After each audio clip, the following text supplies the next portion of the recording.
If you don't give me everything I want in the divorce, I'll dedicate the rest of my life to destroying you, even if I wreck myself in the process. That is what I told my wife. Well, did she listen? No, she did not. So I did what I promised to do. Let me tell you how I did it. Over the 7 years that I've operated my family's landscaping business, there have been several computer failures. I've learned to minimize them, of course. I have both local backups and cloud backups for my critical data.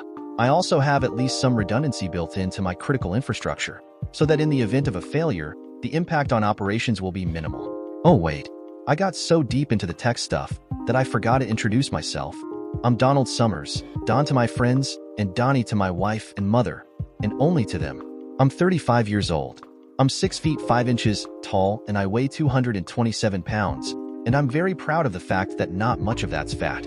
A lifetime of working outdoors has left me with what my wife calls a weathered look. I also have a deep, semi-permanent tan.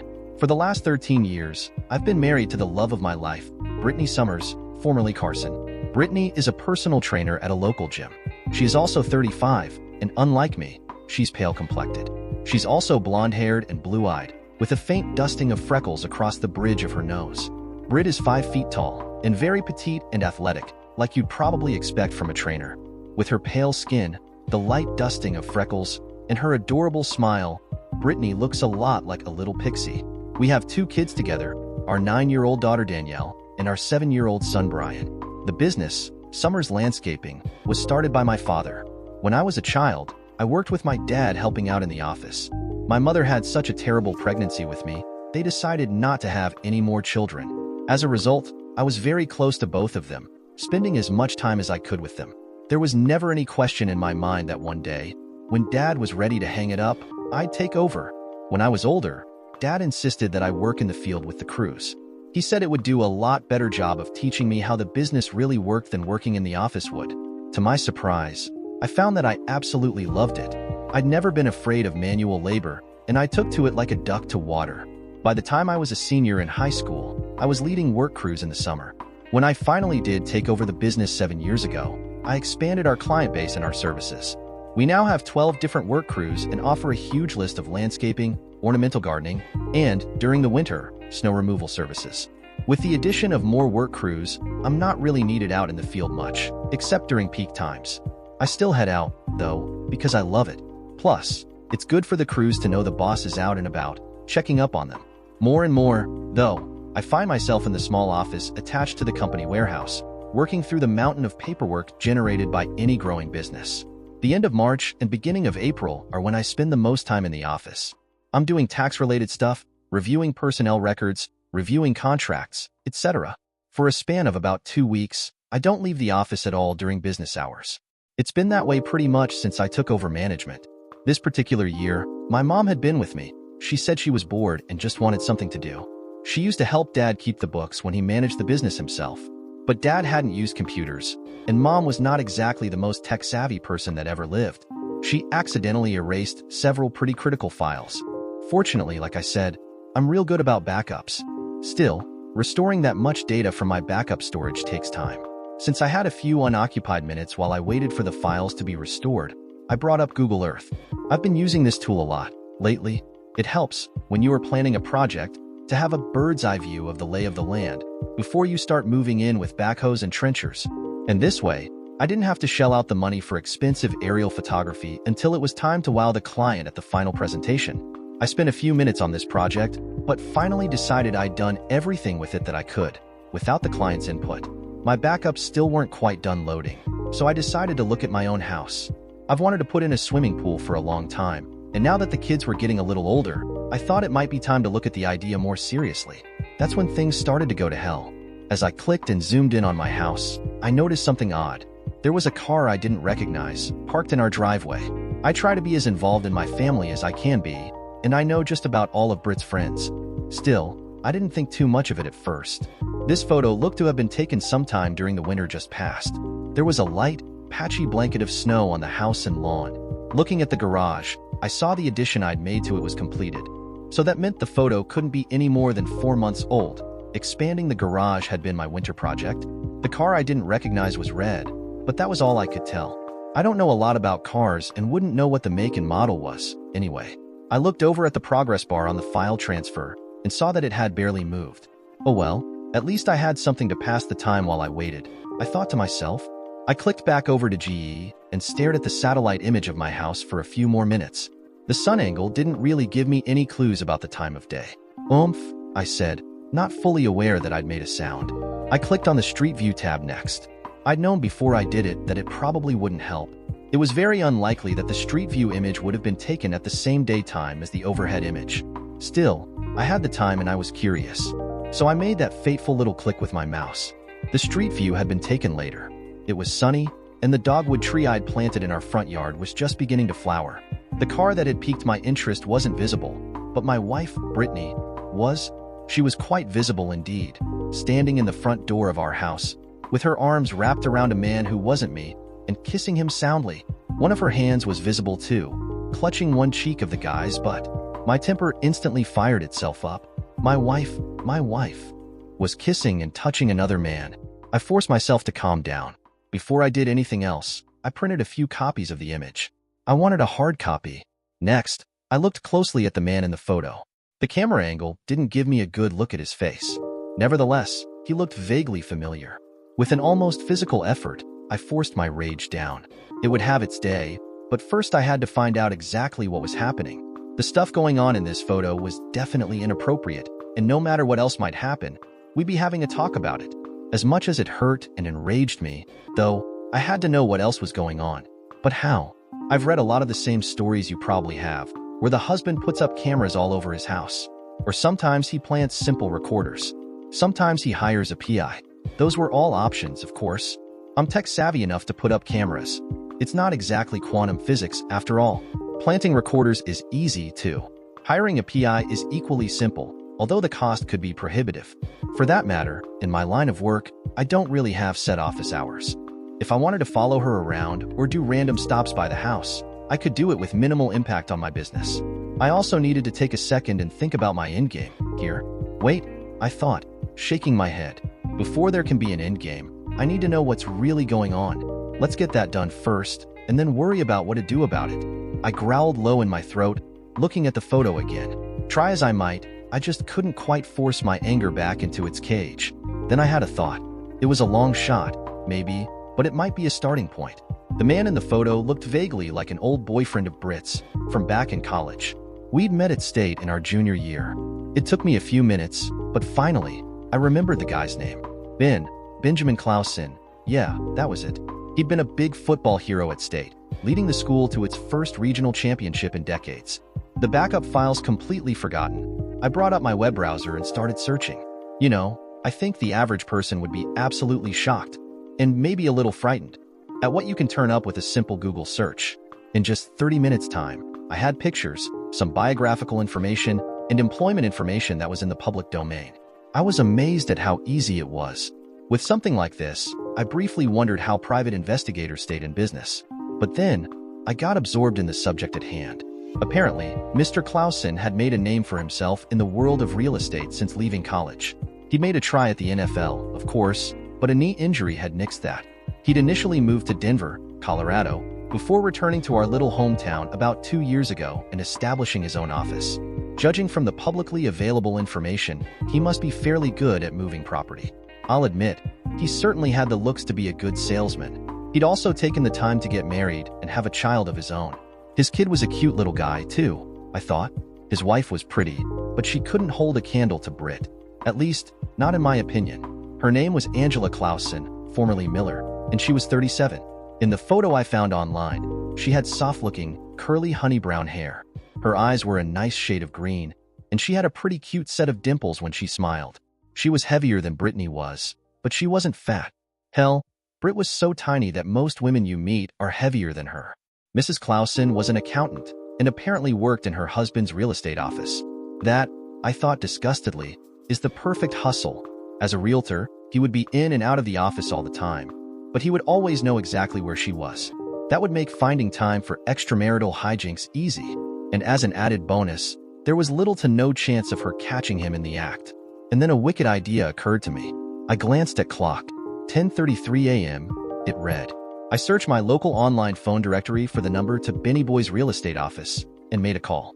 "Good morning. You've reached Clausen Real Estate Agency, your local partner for all your property needs. How may I direct your call?" came a pleasantly throaty female voice. "Good morning. Would you connect me to Mr. Ben Clausen, please?" I asked. "I'm so sorry," the voice replied. "Mr. Clausen is out showing a property at the moment. I expect him back in about an hour, or 90 minutes at the outside.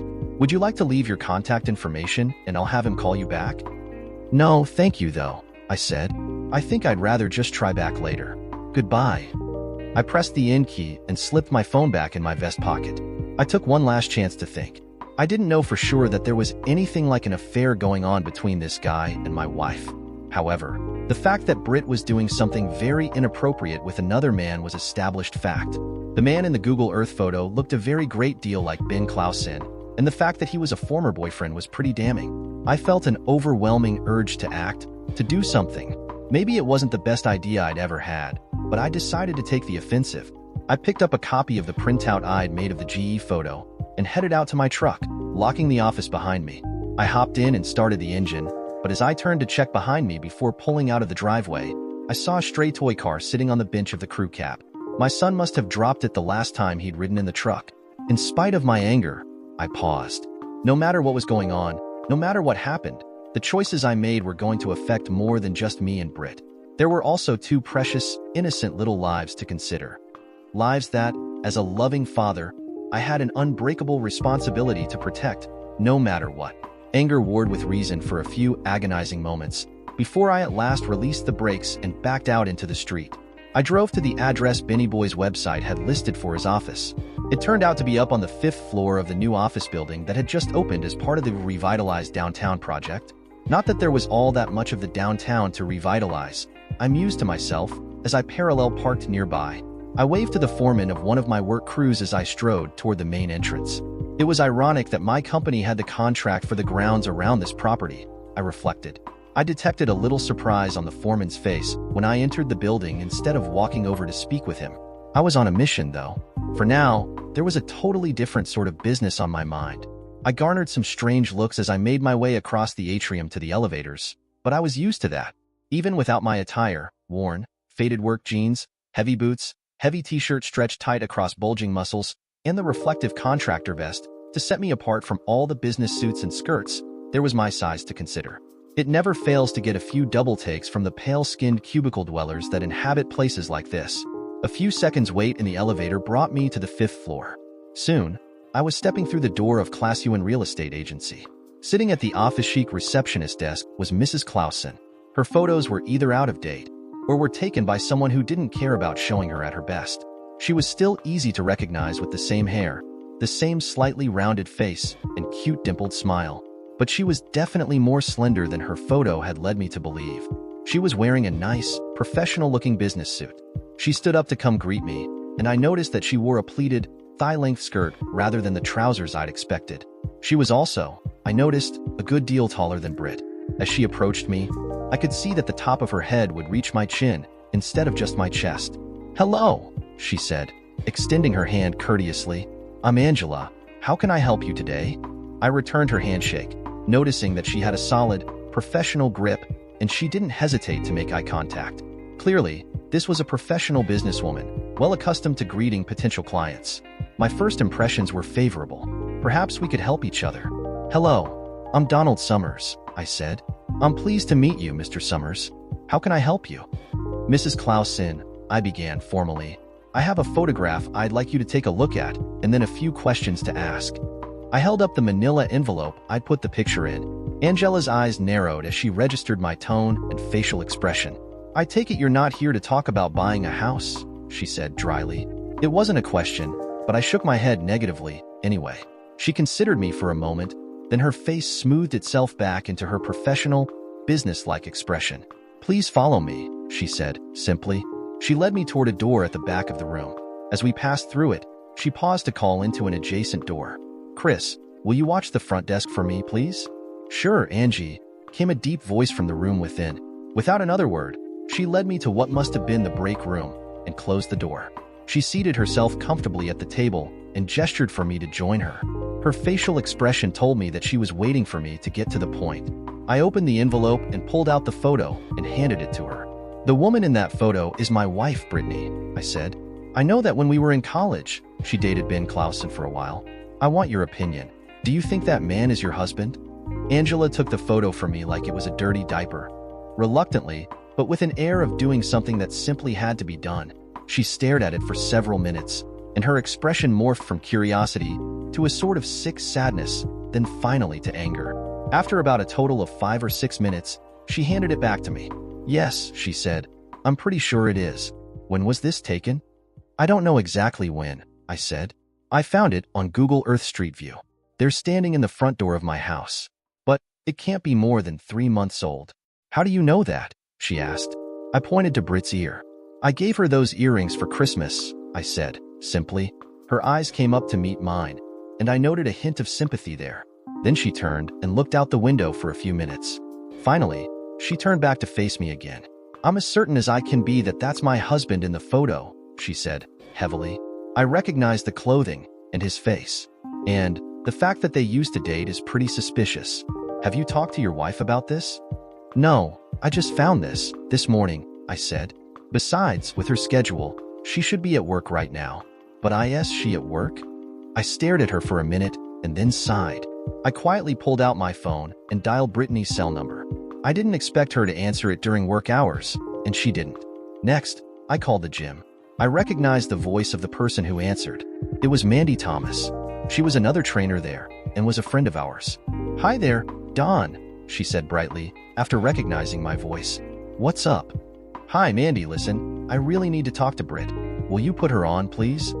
There was silence on the line for a minute. Mandy was so quiet that I could hear the fast-paced music from the exercise floor, as well as the clink and clank of the weight machines. "Mandy, are you still there?" Yeah, Don, Her voice trailed off. "What?" I asked, tired of the evasion. Don, she left just a little while ago. She said she was meeting you for lunch." "Really?" I said, coldly. "How long ago did she leave?" Maybe 10 minutes ago," Mandy said, nervously. She'd obviously figured out something was wrong. "And did she say where she was meeting me, by any chance?" Yes, she said something about going to Logan's," Mandy said, nervously. "Thank you, Mandy," I said and hung up. "Well, what did she say?" Angela asked. "Hang on just a second," I said. I brought up the Find My Phone app. Britt and I each had it, because Britt was always losing hers. I kept offering to get her one of those phone cases that clipped in place on your belt or the waistband of your trousers, but she kept waving it off. The app took only seconds to show me the locator icon. She was at our house. Well, to be more precise, her phone was at our house. That didn't necessarily mean that Britt was. Still, she'd had her phone in her hand when she left the house this morning, so I know it wasn't a case of her leaving without it. I put away my phone, looked at Angela, and told her what I'd been told, as well as what I had just discovered. I watched as her expression hardened with anger. Before I knew it, she was up out of her seat, heading back out of the back office area towards the front. I was actually hard-pressed to keep up with her. "Chris," she said, "I'm going to lunch. If Mr. Clausen should happen to arrive back here before I do, call me immediately. Clear?" "Yes, ma'am," said the startled worker. Angela looked over at me as we entered the elevator, her eyes smoldering with anger. "With the mood I'm in, I think you'd better drive," she said, savagely mashing the button for the ground floor. "There'd better be a damn good explanation for that photo. I've already let him off the hook once." "He's cheated on you before?" I asked, startled. Then I realized that wasn't something you should ask someone you just met. "I'm sorry, that wasn't Dash." "Don't worry about it," she said, with a half-smile. "And the answer is yes, he's done it before, back in Colorado. In fact, part of the reason we moved here to Indiana was to get a fresh start. I forgave the bastard because of little Robbie." Her eyes softened and lost their edge when she mentioned her son. Then they lost their softness again. "But Robbie isn't so little anymore, and I'm not in a forgiving mood this morning." The first few minutes of the car ride were silent. At last, though, Angela's curiosity, or her need to talk through her pain, got the better of her.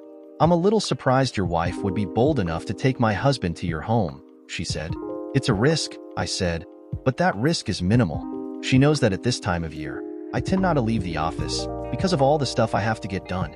I'm a creature of habit, just like most people are, and she knows me pretty well. Hell, even if I did step out, I'd call her and let her know, giving her more than enough time to get her lover out of the house. My voice was loaded with bitterness, and I knew it. I gave Angela an apologetic look, so she'd know I didn't blame her. I'm so damn trusting and predictable. She could have been cheating around behind my back for years, and I'd never have known. Angela was quiet for a moment as I drove as fast as I could toward my house. When she spoke, I could once again hear the sympathy in her voice. There are almost always signs when a spouse is cheating, she said, quietly. Yeah, I know there are, I replied. I haven't seen any though. Our, intimate life hasn't dropped off suddenly or anything. She hasn't been acting any differently toward me or the kids. At least, not that I can tell. She doesn't have any nights out with the girls. There weren't any of the classic signs with Ben, either, she replied. Not before, and not recently. I just mentioned it because, well, her voice trailed off into silence as she stared out the windshield. I shrugged, helplessly, still focused on the traffic around me. As I turned onto my street, I noticed that red car in the driveway. I was so focused on that discovery that Angela's voice startled me for a moment. That's Ben's car, she said. There was still a lot of anger in her tone, but there was also an undeniable note of sadness mixed in, too. Well, that was understandable. If I found what I expected to find in my house, it would end my marriage, and I suspect it would do the same to Angela's. I parked the car in the street in front of my neighbor's house. I glanced at Angela, then I got out and headed towards the gate to my backyard. Angela followed me without a word, though I did notice she took a rather expensive-looking digital camera out of her purse. I had an even nicer one on my desk in the office, but naturally I hadn't even thought about grabbing it. Damn it. I quietly opened the gate, and we padded softly into the backyard. In moments, we were at the back door. I unlocked it and let us both into the house, closing it quietly behind us. I paused there, listening carefully. I could hear my wife's voice, and there was no question what she was doing. Her moans and soft cries of pleasure were unmistakable. I won't lie, beneath the shell of my rage, I felt my heart break as I identified the sound of Brittany's voice. I gestured wordlessly for Angela to follow me.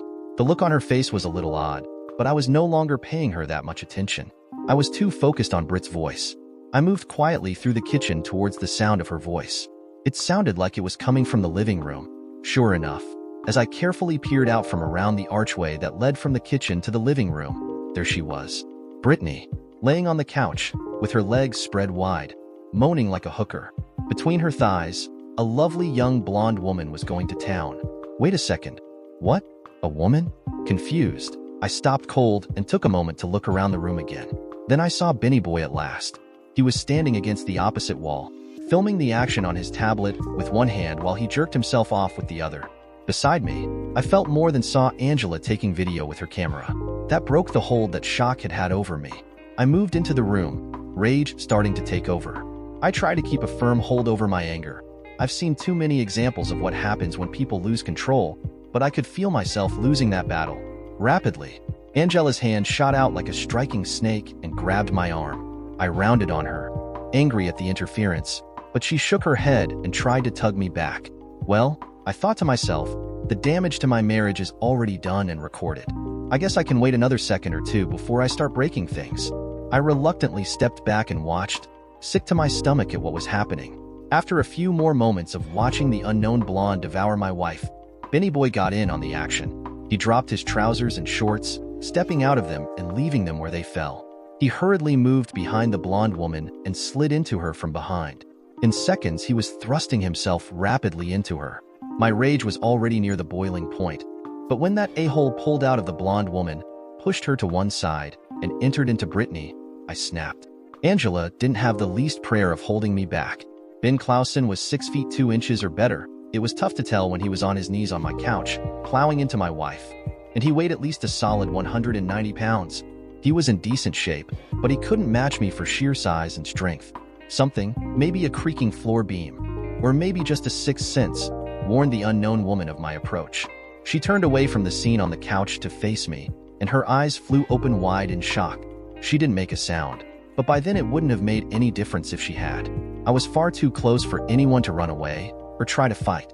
I brushed past her without delivering the backhanded blow I wanted to give her. She'd get her just due for screwing with a married woman. I believe in gender equality, but I wanted a piece of Benny Boy first. I reached in and grabbed a handful of his hair and pulled him straight back off of the couch. spilling him messily onto the floor. His tool, I noted absently, wasn't any bigger than mine. Maybe I'm prejudiced, but it didn't look quite as big, for that matter. So Britt couldn't have been looking for a bigger meat. "Oh!" he screamed in pain, trying to break my iron grip. "Ah!" Brittany screamed, startled, her eyes snapping open at last. "Ah!" screamed the unknown woman, wide-eyed with fear. "Shut up, all of you!" I roared, knocking Benny Boy's head against the edge of the couch for emphasis. The cushions made the blow more of an insult than an injury, but they did get me the desired effect.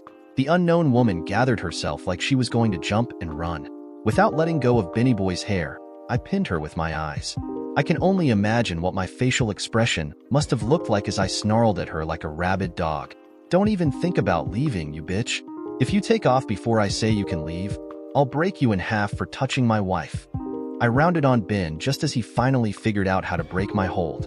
Instead of trying to pull away from me, which is the natural instinct, after all, he pushed his head towards my fist, which allowed him to get to his feet. He slammed an admirably beefy fist into my belly. The pain only served to make me more angry, though. I replied by bringing my heavy, steel-toed work boot down on his sock-covered foot.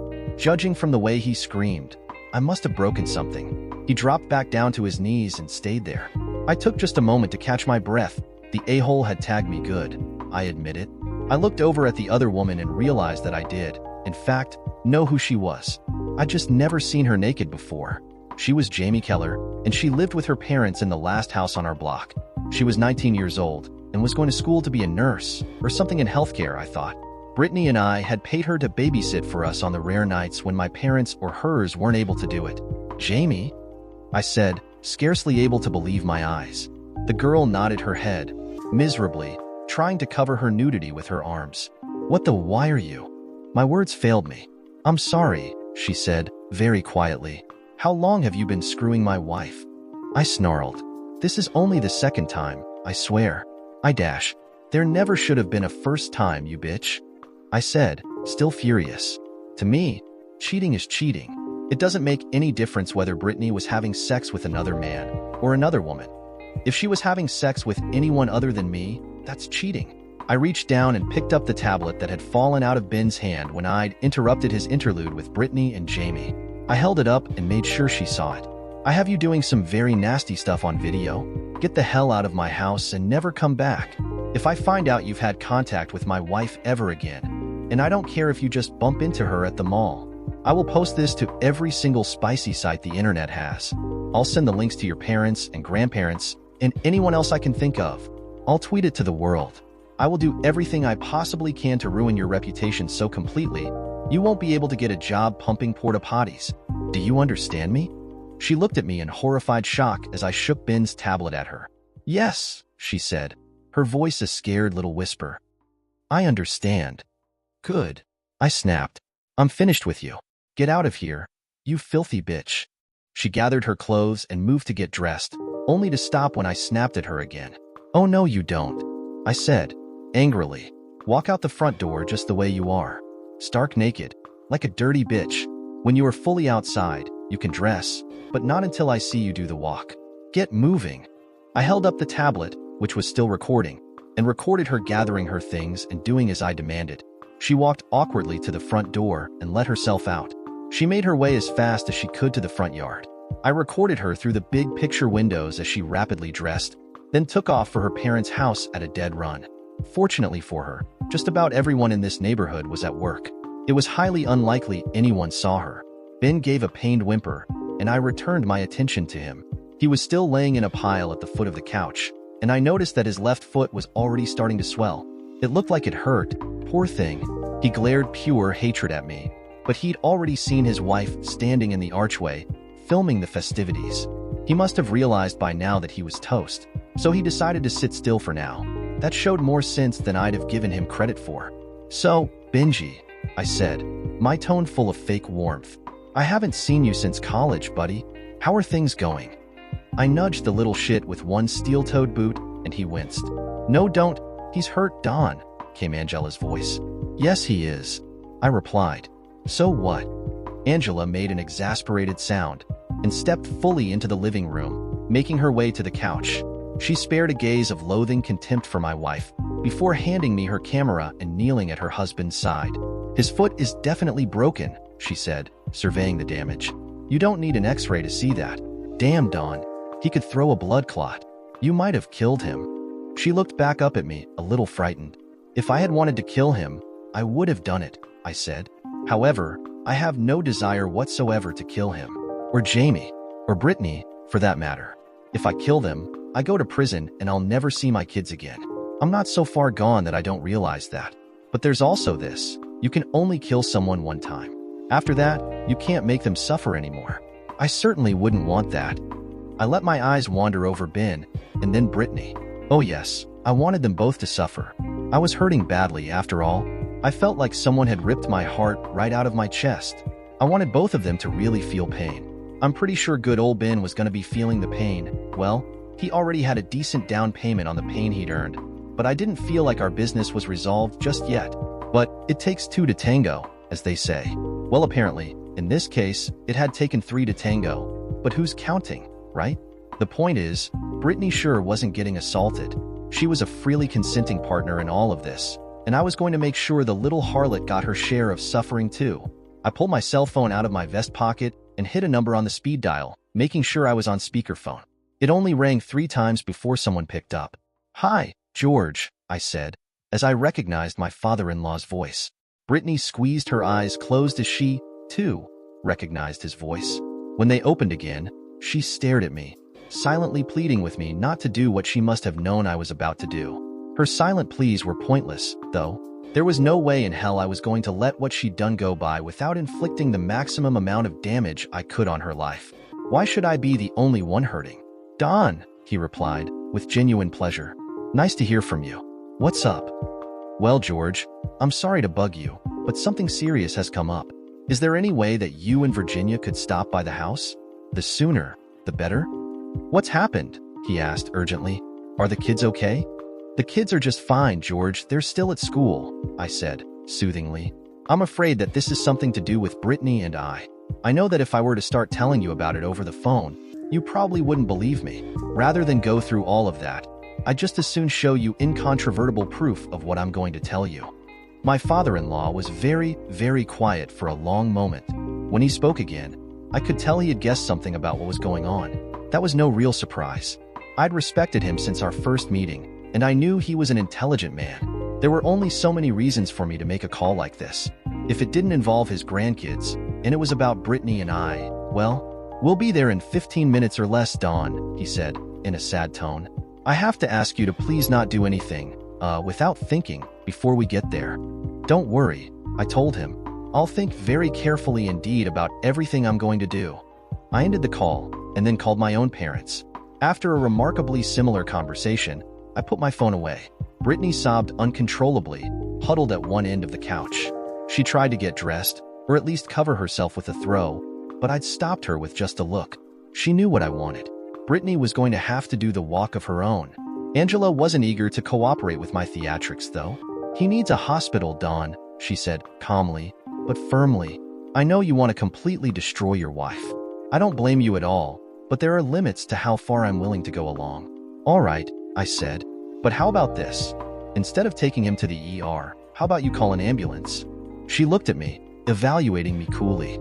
I saw in her eyes, the moment she figured out why I made that suggestion. It would take an ambulance about 10 to 15 minutes to get here. When they arrived, they'd take a few minutes to assess the patient before packing him off to the hospital. In other words, by suggesting an ambulance, I was trying to get her to delay her departure without denying her request to get the a-hole some treatment for his little broken tootsie. Her look told me she admired my creativity, but not my mean streak. Nevertheless, she sighed and nodded her head in concession. "Never mind the flashing lights, Dawn," she said. "A few more minutes won't make that much difference anyway. But as soon as your revenge fantasy is played out, I have to take him to the ER. Do you get me?" "I get you," I replied. "You can hang on to the tablet and the camera until you have all the data you need off of them. Afterwards, return the camera. I'll need it for my own divorce. I don't really care what you do with his tablet."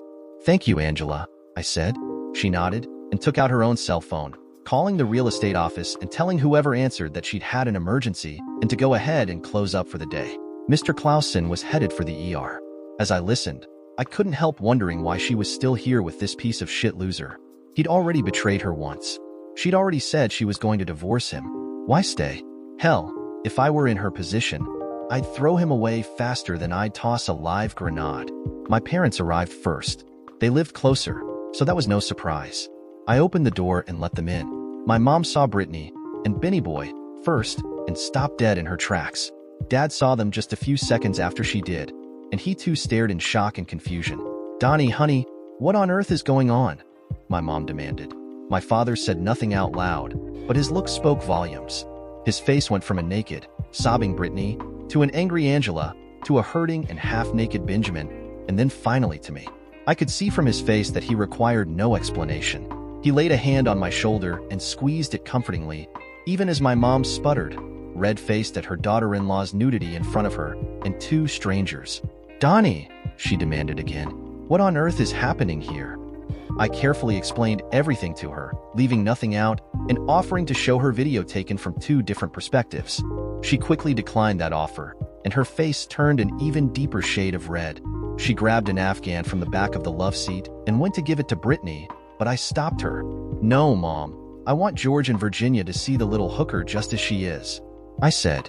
"I want them to know, without a doubt, that I'm not the one responsible for wrecking our marriage." "Oh, no. Donnie, please don't say that," Brittany cried. "Shut up, bitch," I replied. "What did you think was going to happen? I walked in and saw you having a three-way with two pieces of human garbage, and you didn't think I'd want a divorce? You've got to be one of the dumbest people I've ever met." She kind of shrank into herself and wrapped her arms and legs around her tight little body. She formed a little quivering ball of flesh on the couch as we waited for her parents to arrive. Fortunately, for me anyway, we weren't waiting long. My in-laws, George and Virginia Carson, pulled in literally moments later.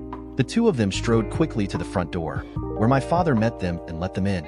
My mother-in-law, Virginia, greeted my parents with mild surprise, but my father-in-law, George, didn't seem at all surprised to see them. I wondered to myself if he had spoken much to Virginia about what he suspected was going on. "My God, Brittany, what are you doing?" she cried, seeing her petite daughter huddling naked on the couch. She started towards her daughter, but drew up short when she almost tripped over Ben. "Who is this?" she asked. "What the hell is going on here?" "Well, bitch, should I be the one to tell her, or will you?" I asked my soon-to-be ex-wife. When she didn't make a sound, other than a pathetic whimper of misery, I proceeded to tell everyone the tale of how my morning had gone. I started with my file restoration woes and my little discovery through the bird's eye view, and then went on to talk about the results of my web search and subsequent meeting with Angela. Then I informed them of what I'd found when I walked into the house. Through it all, both my parents and hers had remained silent. Naturally, that didn't last. "Donald," Virginia began, "there simply has to be some kind of terrible mistake. There is no way Brittany would ever do something like this. I have video on two different devices that would seem to disprove that, Virginia," I said calmly. "Would you like to see it?" I pulled the SD card out of the socket on Angela's camera and started walking to the TV. I fully intended to play it for them. I didn't respect Britt anymore, so I didn't care about sparing her any embarrassment. I wasn't going to have anyone call me a liar, however politely they might phrase it. "No, son, please don't," came my mom's voice. Her tone was full of sympathy and compassion, but there was a hint of steel there, too. "It won't solve anything, honey. It'll just hurt people," she said. "I won't have anyone challenge the truth here," I said, firmly. "If someone has any doubts that I'm telling the truth, then I want to settle it here and now." "Don," George said, holding his hand up in a placating gesture, "what are you going to do now?" "I think that's the most important question." I looked at him, and my expression must have conveyed at least some of my feelings. What did the man think I was going to do? "I'm sorry, George, but divorce is the only option," I said. "I don't want to live with something like that, and I sure as hell don't want it anywhere around me on a daily basis." Out of the corner of my eye, I saw Angela helping Ben stand. I did nothing to interfere as she gathered his discarded clothing. I also, with supreme effort, managed not to laugh as she forced him to limp painfully out to where his car was parked in our driveway, naked from the waist down. It was fitting to make him do the man-bitch walk, I thought. George Carson's face hardened at hearing me refer to his daughter as it, but he chose not to make an issue of it for now. "First," I began, "I want custody of the children. I'll give Brittany liberal visitation, but they will live with me. That's non-negotiable." Now hang on just a second, Donald. I know you're hurt and angry, but this is not a negotiation, I said, cutting off Virginia's objection. I'm holding all the aces in the deck. I will get what I demand, or Brittany will become the latest amateur spicy star to grace the internet. Do we all understand each other? I turned away from them to look solidly at Brittany. More importantly, do you understand, bitch? I said to her. She stared up at me, anger of her own finally rising up to push her humiliation and shame to one side. Don't you call me a bitch anymore, she shouted. I'm not a. You are a bitch, I shouted back. You're nothing but worthless gutter trash, and I'll be damned if I stand back and let you raise our daughter to be just like you. Well, as you can imagine, things degenerated into a shouting match at that point. I wasn't willing to give an inch, and they hadn't even heard the rest of my demands yet. And neither were Brittany and my in-laws.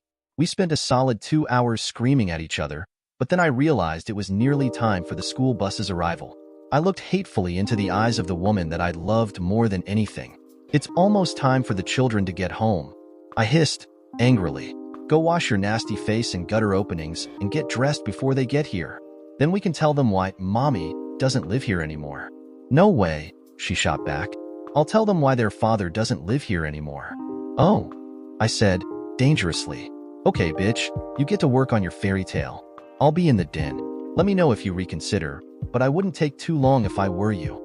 As Brittany and both our parents looked on, I carried them towards the den, where they all knew I kept our home computer. I wasn't kidding around, and I think they finally realized that. Either I was getting what I wanted, or the bitch was going to find the videos of her sexcapades being passed around like an STD in a frat house. Brittany rushed towards me. No, she cried. Wait, damn it. You know the courts won't give you custody. The way the courts are these days, I could commit cold-blooded murder on the courthouse steps and still get custody. Not if you tell the judge you don't want it, I replied. She stared at me. I stared right back, not bothering to hide my rage and hurt from her. In fact, I wanted her to know how badly I was hurt, but apparently she wasn't willing to back down. So, I shrugged and turned away again. Damn it, Dawn, you can't do this, she shouted. Really? I asked. I'm pretty sure I can. Watch me, it's easy. You wouldn't do it. I know you wouldn't do that to me. You love me. Love you. You are so delusional. Don't kid yourself. I will do it, and I'll take an unholy joy in the act. I never in a million years thought that the love of my life would cheat on me. Well, I was wrong about that, wasn't I? Plus, I just found out my wife is a muff diver. That's a nice touch. I'm learning all sorts of things I didn't know today, and I have to say it hasn't been fun. She teared up again, but I can honestly say I no longer cared. I was emotionally wrung out, and I just wanted to get this done and over with. You hate me so much that you'd really do that, she asked. You loved me so much that you opened your legs to other scumsuckers. So, I need to love you back equally, I replied. I will never forgive you for what I saw today. And if you don't give me everything I want in the divorce, I'll dedicate the rest of my life to destroying you, even if I wreck myself in the process. I paused again for a second, looking at the little bitch. I had no idea how long she'd been opening her legs for other men. Well, more accurately, other people, as I had clear proof it hadn't been just men. Are Danielle and Brian even mine, Brittany? How can you even ask me that? She said, shocked. How can you be cheating on me with multiple partners? I shot back. Seriously, right now, I wouldn't believe you if you told me the earth is round. I thought you loved me. I loved you and trusted you with all my heart, because there was no way you would ever stab me in the back. Now I don't know what to believe. I never dreamed you'd turn out to be a bitch. I shook my head at her, disgusted, angry, and heartsick. I pocketed the SD card and made sure I had a firm grip on the tablet. Then I turned away from the den and walked back into the living room. Brittany was close on my heels. I could hear my parents and hers talking in the living room as I approached. Don't really think he'd do that, do you, Frank? This could ruin poor Brittany's future. Honestly, Virginia, after what she's done to my son, I couldn't care less about her future. What she did is nothing less than monstrous, and she deserves every ounce of crap she gets for it, came my dad's voice. And all you think of is poor Brittany. What a crock of shit. What about my son? What about his heartbreak, huh? I entered the room right about then. They all looked over at me, and Virginia looked somewhat nervous. I gave her a disgusted look and shook my head, but I didn't waste my breath making a comment. Britt was her daughter, and I suppose she couldn't help supporting her. Listen, Dawn, I don't think it's fair to insist on custody, Virginia began. At their age, kids need their mom. I'm so sorry, Mrs. Carson. Did I somehow give you the idea that I care what you think? But on the other hand, would I want my daughter anywhere near an immoral, characterless woman who has no regards for her marriage and family? Would you want that? Oh, let me guess, you already raised that bitch, I said. Look, fight it all you want. You know what the consequences will be. I'm a little surprised that neither of you care that your daughter is a rug-munching cheater, but whatever. I just thought you should know. You can go now. I'd appreciate it if you took your daughter with you, but you probably won't. The two of them looked at me as if I just slapped them. Then they started talking over each other, telling me how rude I was, how they hoped Brittany took everything from me in the divorce, yada yada yada. Since you have been watching a lot of stories on Lost Love Chronicles, you might expect that I will come up on top, but you will probably be shocked to learn that things didn't go exactly how either of us wanted them to. Okay, so you probably aren't that shocked. Life will screw with you any way it can, sometimes.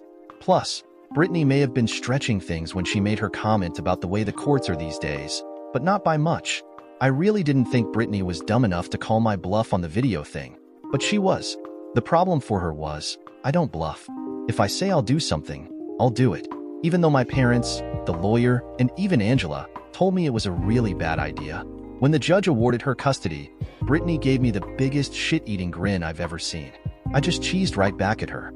Just as soon as I got back to the room my parents were letting me use, I collected the tablet Ben had left behind and drove to the nearest coffee shop. I then used their Wi-Fi to upload my edited composite video to every spicy site I could find. In addition to using Ben's tablet, I used his email address to email links to everyone in Brittany's family I could think of. Afterwards, I threw the thing in the river. I also posted links to Ben's social media. The stupid a-hole didn't change his passwords, even though he knew I had his damn tablet. True to my word, Britt became a minor celebrity among the spice-loving crowd. Just 1 month after I posted my masterpiece, she ended up losing her job at the gym over it. But she still kept custody. Fortunately, since the divorce was final before she was fired, I didn't have to pay spousal support. It was a small mercy, but I'd take any I could get. She tried to get part of the family business, but that was one area where she failed miserably. She hadn't done her homework.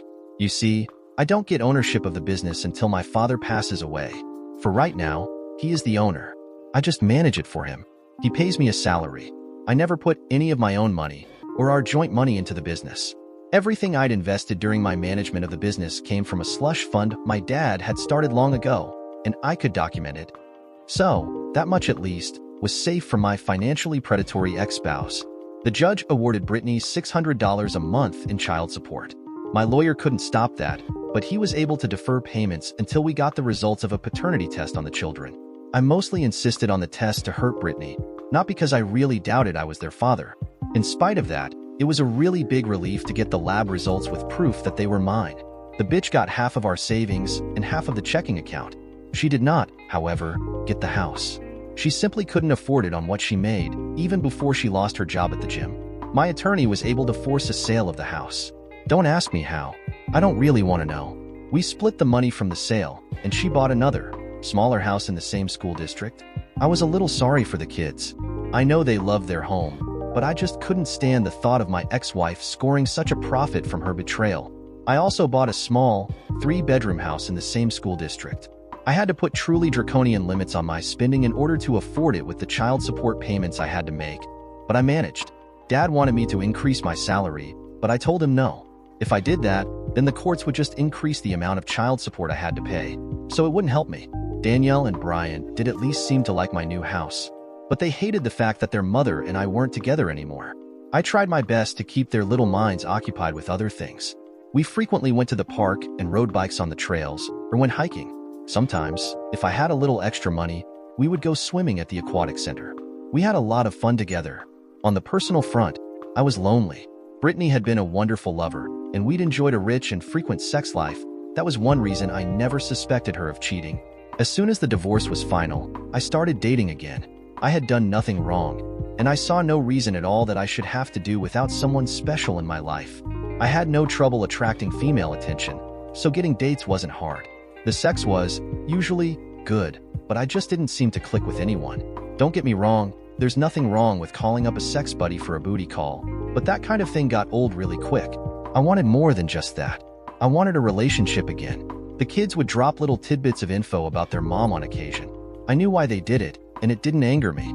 They still had no idea why we split, and I hoped it would stay that way. Telling me about their mom was a transparent ploy to get me interested. They weren't used to having two separate households, and they didn't like it. I didn't blame them, but I asked them on several occasions to please stop. I didn't love, or even care about, their mother anymore, and nothing they said would ever get us together again.